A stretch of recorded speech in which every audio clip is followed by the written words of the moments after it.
आज मैं आपको कुछ कहना चाहूँगा जो कि हमारी प्री मिड टेस्ट हुई है, उसमें आपने ये एग्ज़ाम पहली बार दिए है। ऐसे ही आपको कॉम्पिटिटिव एग्ज़ाम कई आगे चल के देनी है। तो यहाँ ये हिंदी एग्ज़ाम आपको कॉम्पिटिटिव एग्ज़ाम स्पर्धा परीक्षा के तहत रखी गई थी। ऐसी कई इम्तहान या परीक्षा आपको देनी है।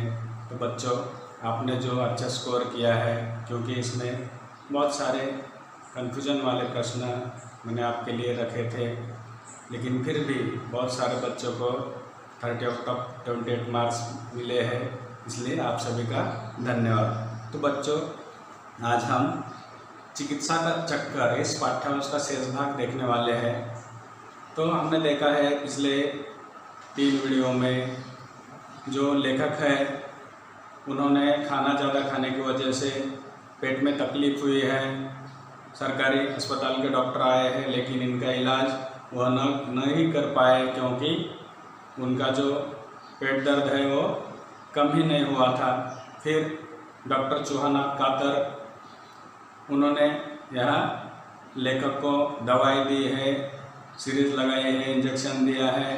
तो ये उनका पेट दर्द ठीक होने के लिए 1 हफ्ता बीत चुका था। तो बच्चों, हमें भी ये पाठ्यांश आधा छोड़ के जो प्री मिड टेस्ट है उसके लिए ये अब हम कंटिन्यू या बाकी का शेष भाग देखने जा रहे हैं। तो आज हम ये चिकित्सा का चक्कर इस पाठ का जो अंश बाकी है उसे देखेंगे।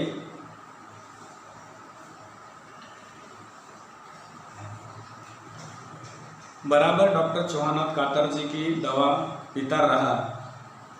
18 आने की शीशी प्रतिदिन आती थी। दवा के स्वाद का क्या कहना, शायद मुर्दे के मुंह में डाल दी जाए तो वह भी तिलमिला उठे। 15 दिन के बाद मैं डॉक्टर साहब के घर गया उन्हें धन्यवाद देने के लिए। मैंने पूछा कि अब तो दवा पीने की कोई आवश्यकता न होगी। वे बोले, यह तो आपकी इच्छा है, पर यदि आप यह एहतियात न करेंगे तो आपको अपेंडिसाइटिस हो जाएगा। आपकी श्रीमती जी बड़ी भाग्यवान है। अगर 6 घंटे की देर और हो जाती तो उन्हें ज़िंदगी भर रोना पड़ता। यह तो कहिए कि आपने समय पर मुझे बुलवा लिया। अभी कुछ दिन दवा पीजिए। तो यहाँ डॉक्टर चौहानाथ कातर इन्होंने लेखक को दवा दी है, वह दवा असर कर चुकी है, उनका पेट दर्द गायब हुआ है। उन्होंने ये दवा 18 दिन पी है और वह प्रतिदिन 18 आने की शीशी यहाँ वो पीते रहे हैं। और दवा का स्वाद लेखक बता रहे हैं कि ऐसी दवा बेस्वाद दवा है जो कि एकाध मुर्दा है उसके मुंह में डाल दी, बेजान मुर्दे के मुंह में डाल दी दवा तो भी वह तिलमिला उठेगा। इतनी ये दवा पीने लायक नहीं है, या उसका स्वाद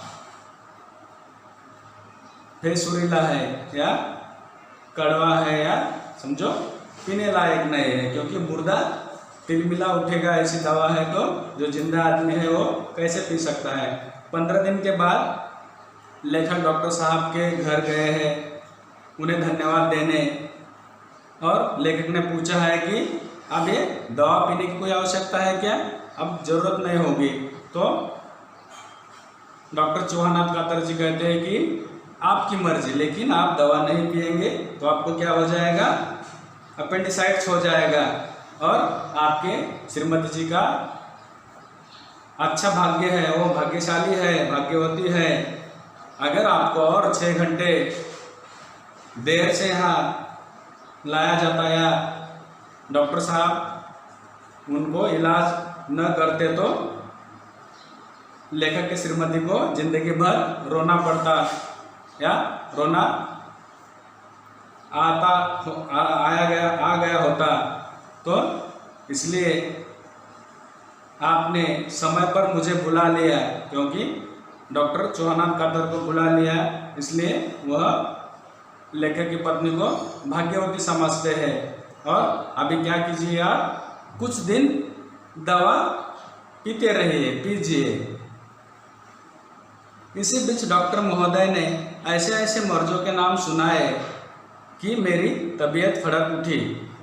भला मुझे ऐसे मर्ज हुए जिनका नाम साधारण क्या, बड़े पढ़े लोग भी नहीं जानते, मालूम नहीं। ये मर्ज सब डॉक्टरों को मालूम है या केवल हमारे डॉक्टर कातार जी को ही मालूम है। खैर, मैंने दवा जारी रखी और अब डॉक्टर चौहानाथ कातर जी इतना समझा रहे हैं लेखक को, तो उनका मानने वाला है। तो उन्होंने ऐसे मर्जों बीमारियों के बारे में बताया है। पहले तो उन्हें दवा पी के सावधानी बरतने के लिए कहा है, एहतियात यानी सावधानी, और कुछ दिन आप दवा पिएंगे तो आपको अपेंडिसाइटिस नहीं हो जाएगा। तो डॉक्टर साहब ने उनका कहना मान लिया है, कुछ दिन और दवा पीने के मन में ठान लिया है। और डॉक्टर साहब ने उन्हें बहुत सारी बीमारियों के नाम बताए, जो मरीज है, बीमार व्यक्ति है, उनके नाम सुनते ही आधा डर जाता है। तो लेखक भी वहाँ उन बीमारियों के नाम सुनकर उनकी तबीयत फड़क उठी है, यानी उनके मन में घबराहट हुई है और वह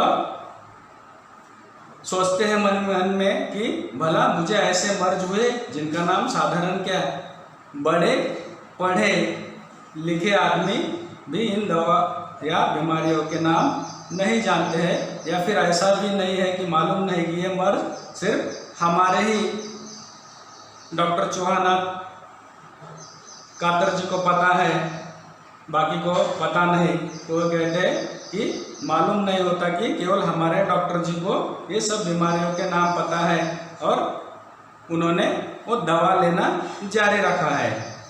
अभी एक सप्ताह भी पूरा न हुआ था कि दिन के 2 बजे एकाएक फिर दर्द रूपी फौजी ने मेरे शरीर रूपी किले पर हमला कर दिया। डॉक्टर साहब ने जिन भयंकर मर्जों का नाम लिया था, उनका स्वरूप मेरी रोती आंखों के सामने नृत्य करने लगा। मैं सोचने लगा कि हुआ हमला उन्हीं में से किसी एक मर्ज का। तुरंत डॉक्टर साहब के यहाँ आदमी दौड़ाया गया कि इंजेक्शन का सामान लेकर चलिए। वहाँ से आदमी बिना मांगी पत्रिका की भांति लौटकर आया कि डॉक्टर साहब कहीं गए हुए हैं। उधर मैं हवाई जहाज के पंखे की तेजी के समान करवटें बदल रहा था। इधर मित्रों और घर वालों की कॉन्फ्रेंस हो रही थी कि अब किसे बुलाया जाए, पर निशस्त्रीकरण सम्मेलन की भांति कोई भी न तो किसी की बात मानता था और न ही कोई निश्चय हो पाता। और यहाँ लेखक दवा ले रहे हैं, उन्होंने मन ही मन में ठान लिया है कि दवा जारी रखेंगे, पीने का काम करेंगे। एक सप्ताह भी पूरा हुआ था और 2 बजे एकाएक फिर से उनके शरीर के समझो किले पर इस दर्द रूपी फौजी ने हमला कर दिया है। यानी जैसे हम लोग देखते हैं यहाँ लेखक जो है हास्य व्यंग्य पर कथा हमारे सामने रखी है, और यहाँ जो उन्होंने शब्द रचना की है वो हास्य व्यंग्य है। जैसे कि उनके शरीर रूपी किले पर फौजी ने हमला किया है, यानी फौजी ने बीमारियों को यहाँ फौजी की उपमा दी है। तो यहाँ डॉक्टर साहब ने जितनी सारी भयंकर बीमारियों के नाम बताए थे, उनमें से समझो एक आध बीमारी उनके आंखों के सामने आ रही है। समझो इंसान समझो मन ही मन में डर रहा है, जैसे कि हम लोग भी आजकल कोरोना की वजह से डर रहे हैं। जैसे हम भीड़ में जाते हैं तो हमें डर लगता है हमें भी ये बीमारी हुई है क्या। तो ऐसे यहाँ डॉक्टर चौहानाथ कातर जी ने लेखक को बहुत सारी बीमारियों के नाम बताए हैं, और ठीक 1 सप्ताह बाद ही लेखक बीमार गिरे हैं। तो उनके भी मन में डर सा महसूस हुआ है और उन्हें डर लगने लगा है, और उन्हें लगा है कि उसमें से किसी बीमारी ने मेरे शरीर पर हमला किया है। फिर आदमी दौड़ाया गया डॉक्टर चौहानाथ जी के घर, और उन्होंने आने के लिए कहा है, और वह आदमी आया जैसे कि बिन मांगी पत्रिका, समझो हमें मांगा ही नहीं हमने और वो न्योता मिला है, ऐसा यहाँ हुआ है। यहाँ पंखे के, हवाई जहाज के पंखे की तरह समझो लेकर करवटें बदल रहे हैं। जैसे पंखा घूमता है तो समझो हवाई जहाज का हो या घर का पंखा हो, वो तेज गति से घूमता है, रुकने का नाम ही नहीं लेता। तो वैसे यहाँ लेखक भी करवटें बदल रहे हैं। इधर मित्रों और घर वालों में कॉन्फ्रेंस हो रही, चर्चा हो रही है कि अब कौन से डॉक्टर को दिखाओ, क्योंकि पहले से ही सरकारी अस्पताल की चिकित्सा उन्होंने ली है, उपचार लिए हैं, उससे कुछ फर्क पेट की बीमारी में नहीं हुआ था। फिर डॉक्टर चौहान कातर जी आए, उन्होंने उन्हें राहत दिलाई दर्द से, वो उन्हें अच्छाई उस पेट दर्द के लिए समझो चिकित्सा हुई है, उपचार हुआ है। तो यहाँ इन घर वालों के बीच कॉन्फ्रेंस हुई है, लेकिन कुछ भी सुझाव नहीं हुआ, जैसे कि निशस्त्रीकरण सम्मेलन के भांति इन्हें यहाँ सिर्फ बातों बातों में चर्चा होती रही और यहाँ कोई निश्चय नहीं हो पाया। तो बच्चों शेष भाग अगली तासिका में देखेंगे। धन्यवाद।